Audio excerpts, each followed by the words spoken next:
So when I went to the Middle East and toured a lot of their top-notch facilities, they have quite a few of them in fact.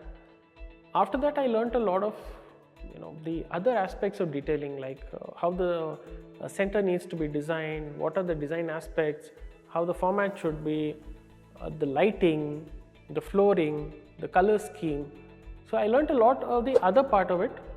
Apart from the detailing, the job is one thing, but the atmosphere and how a center is designed also matters to a customer, to give them an experience, and how a customer is treated, and that's also an important part of the business.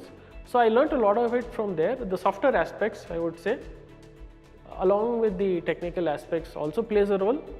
So once I came back here, I implemented a lot of my learnings into building the facility at Unisol to make sure that it is a very nice place to work, both for the people working there and also for a customer who visits, and making sure that everything goes according to plan and everything is laid out well.